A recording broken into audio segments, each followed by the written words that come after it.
حضرت علی اصغر کو اور خیمے سے باہر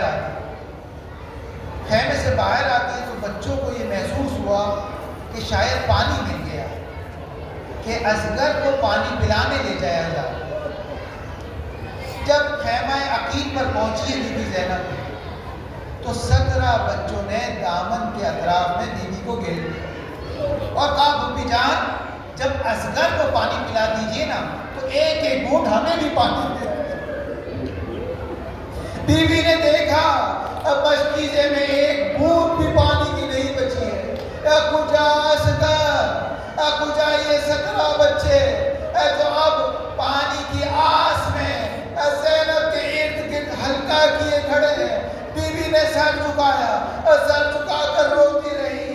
حضرت عباس کی وصیت اب سمجھ میں آئے گی کہ حضرت عباس نے کہا تھا آقا میرے لاشے کو خیمے میں نہ لے جائے۔ اب بچے امید میں، اب بچوں کو یقین تھا، اب مشکیزہ لے کر وہی بچے اپنا کاسہ آب لے کر خیموں کے باہر کھڑے تھے کہ اب عباس آئیں گے، اب ہم پانی پئیں گے۔ عباس نے کہا پانی نہ جا سکا تو اب میرا لاشا بھی خیمے اجرکم اللہ، اب میرا لاشا بھی خیموں میں نہ جائے۔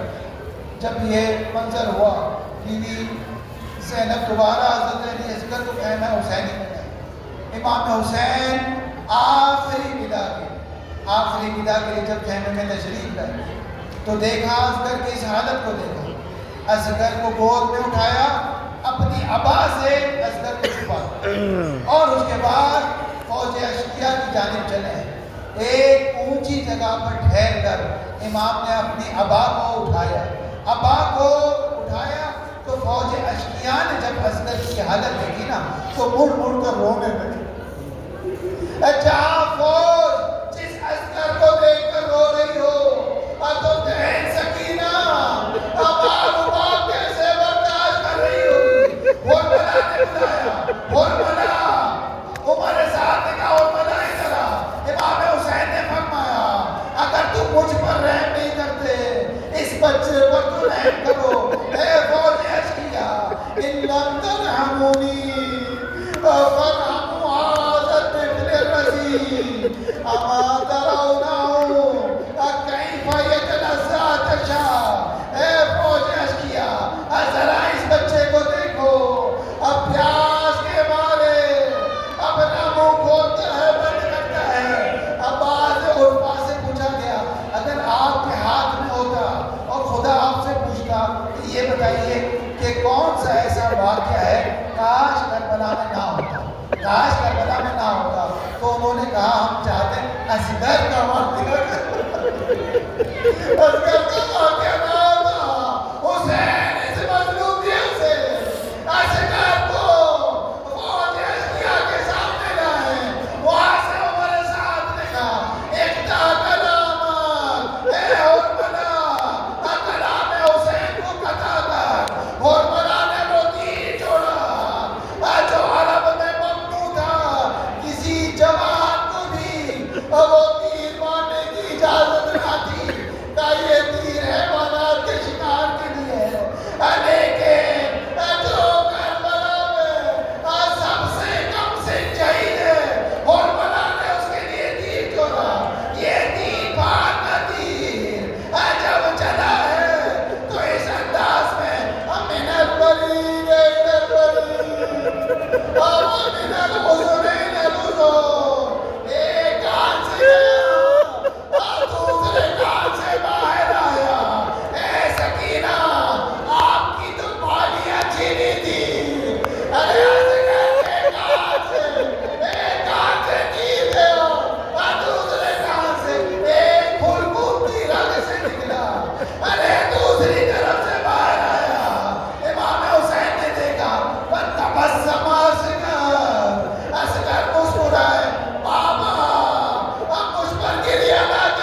اصغر کو لے جا رہے ہیں.